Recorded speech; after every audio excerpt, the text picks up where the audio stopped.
It's my feel-good breakfast show. Welcome back to your Feel Good Breakfast Show. It's Expresso right here on SABC3. Now, very soon, the government will be implementing a new national minimum wage. This is going to have a huge impact for both employer and employee. Let's find out how. Now, labour law has been in the spotlight quite a bit recently, and in the next few months, some big changes are happening within labour legislation. Now, to help us understand these changes and arm us with the legal know-how so that we don't get caught off guard, is one of South Africa's leading experts in labour law and CEO of Global Business Solutions, Mr. Jonathan Goldberg. Thank you very much for joining us, and good morning to you. Thank you. Good morning to you too and your viewers. I'm sure it's been quite a hectic time for the law fraternity, the labour law fraternity, more specifically, as these changes have been coming around, and one of the major ones being the implementation of the new minimum wage. So could you take us through this and exactly how it'll affect South Africans? Well, the minimum wage has been a negotiation at deadlock for some time. Yeah. The Deputy President then got involved and facilitated an agreement on a national minimum wage. And as you see, he's now the President, and in the SONA address, he alluded to the fact that it's still going to happen on the 1st of May. So there's a whole range of legislation changes that have to take place before then. Yeah.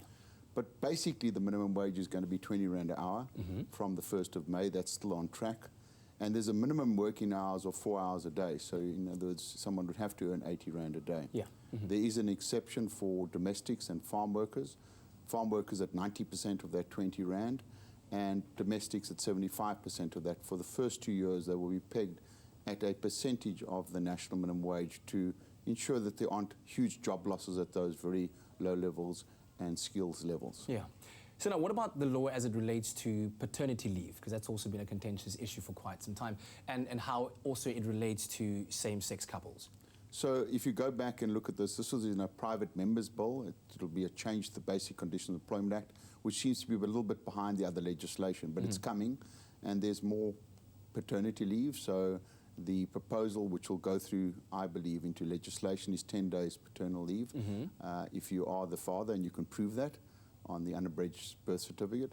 But that would be unpaid. And the intention, I think, is from the UIF Commission to pay it at the same level as they pay maternity leave benefits. Yeah. There's also additional parental leave for adoptive parents. If the child is under 2 years of age, you're going to get 10 weeks. Again, unpaid, but paid by the Commissioner. It's our view, paid by the Commissioner, UIF, on the same basis of maternity leave, and also for a surrogate child. Yeah. And they're talking about one parent would be able to take off that leave. Okay. So only one parent, you could check which is the other parent, and of course it covers same-sex couples as well. So when we come to the effect of all of these laws then on companies, what precautions or new implementations do companies need to put in place to make sure that they are equipped to deal with the changes? Well, I think for a lot of companies that are under the 20 Rand an hour, they're going to have to look at productivity. Of course, one of the downsides is potential job losses, but we're going to have to manage that. And again, the agreement around the 20 Rand an hour was an agreement around the fact that South Africa needs it. Yeah.